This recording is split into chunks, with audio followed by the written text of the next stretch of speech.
Okay, let's talk about Mad Buddies. This is going to be a very superficial review until the day I decide to do a video essay on the comedic brilliance of Leon Schuster and how he was able to build a cult-like following behind him. When this man found his voice, he struck gold. With that said, Mad Buddies was and still isn't funny. The math isn't mathing and the jokes are not hitting. I had forgotten I saw this movie until I saw Baby Noah and that rang a bell. If I only remember a movie by its celebrity cameos, then there's something terribly wrong. Let's look at why Mad Buddies as a comedy is not funny, and as a movie with a plot is horrible and it's going to continue to age terribly.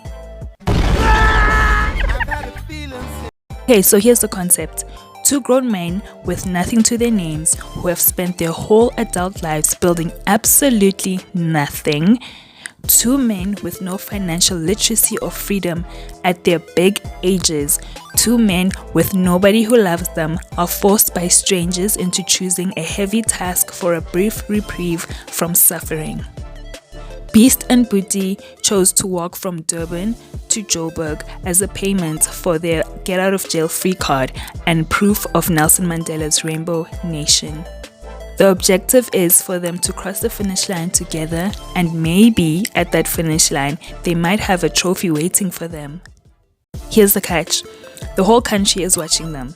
They will be unknowingly filmed with hidden cameras and ninja-like cameramen who are so dedicated to their profession that throughout the trek, they maneuver in such a way that it feels less like a reality show and more like a feature film. Their trek is marketed as a great cultural event, a social experiment that will put the producer, her angel investor, and the country on the map. This Truman Show-esque experiment filmed these two men as they fumbled, failed, and fell on their trek through the bush. Their lack of awareness had me judging Beast and Boetie like I'm Bear Grylls' apprentice.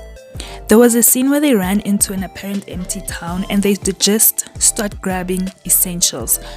I was wondering, why didn't they steal a bag to carry their loot? They had the sense to take imagi for their alcohol, so why not a bag? Toilet paper nyana, non-perishables?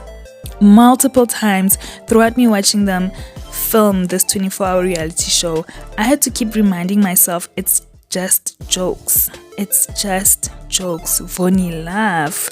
It's not something you have to take seriously, but the jokes weren't banging, so I had to take it seriously. Then I thought there must have been an age limit to these things. I mean, I'm not the target market now, and I sure wasn't in 2012. Supposed to be dead. Let's talk about the comedy.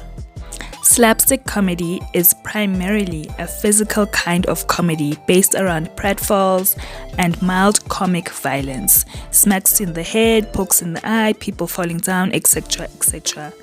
Slapstick comedy is also known as physical comedy because it's more action than words, and for the longest time, many physical comedians didn't talk. The style requires great timing, animated facial expressions, and quite a bit of acrobatics to pull it off. Most of the physical comedy in Mad Buddies is performed by Alfred Ntombela. It's physical. Then, because this film in some way forms part of the Oh Shucks universe, we get a call back to the classic snake in a suitcase prank. Uyayazi man, that the blacks are afraid of snakes, so let's exploit it prank. This time around, we had seasoned actors reacting to the snake. Let's be honest, it wasn't funny. Now, almost 10 years after its release, this movie seems like the last desperate actions of a man who is trying to hold on to his fame. Buddies, coming to cinemas in 2012. If you're new here, my name is Uvoni. Please like, comment, and subscribe. Thank you for making it to the end of the video. Follow me on my social medias. They will be linked in the description bar. Bye-bye.